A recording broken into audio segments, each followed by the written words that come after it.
აი ასეთი ფენოვანი ხაჭაპური უნდა გამოვაცხოთ დღეს ჩვენ, ნახეთ როგორია, ხრაშუნა და გემრიელი. ამ ცომისგან საუკეთესო ნაპოლეონი და საოცარი ხაჭაპურები გამოდის. ცომის რეცეპტი ეხლა ეკრანზე ზევით მარჯვენა კუთხეში გამოჩნდება, შეინახეთ, თქვენის აუცილებლად გამოგადგებათ. იმის მერე რაც მოვამზადეთ ფენოვანი ცომი და გავყავით 4 ნაწილად, 3 ნაწილისგან გამოვაცხეთ სამფენოვანი ნაპოლეონი, ხოლო ერთი ცომი რო შემოგვრჩა, დღეს გამოვაცხობთ ფენოვან ხაჭაპურს.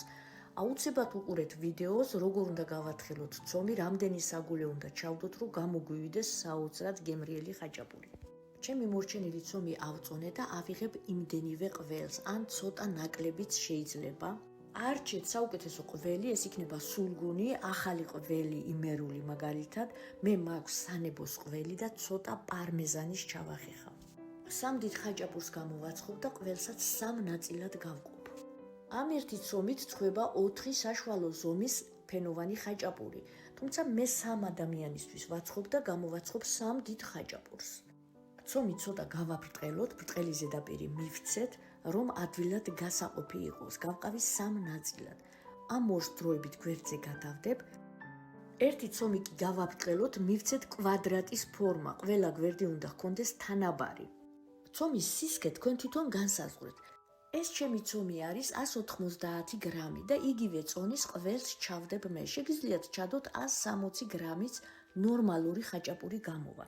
გადმოვკეცოთ გვერდები კონვერტისებურად, ნაპირები ჩავამაგროთ, კარგად ჩავამაგროთ, ცოტა შეგვიძლია დავაწვეთ, ჩავათხელოთ, აუცილებლად სადმე შუაში დაუტოვეთ რამოდენიმეგან საჰაერო.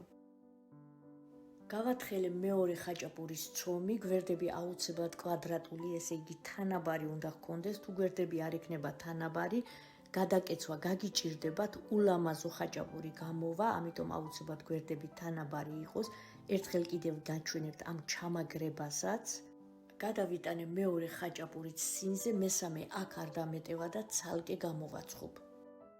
ზევიდან წავუსვი გათქვეფილი კვერცხის გული, რომელსაც ცოტა არაჟანი გავურია, შეგიძლიათ რძე დაამატოთ. წვება წინასწარ გახურებულ ღუმელში მაღალ ტემპერატურაზე 250 გრადუსი აქ ჩემ ღუმელს. ვაცხობთ შეწითლებამდე 8-10-12 წუთი შეიძლება დასჭირდეს, გამოკიდებულია ღუმელის ტემპერატურაზე. კარგად რო შეიბრაწება, გადმოვდგათ. ნახეთ როგორი ხაჭაპურები გამოვიდა, საოცარი ხრაშუნაა.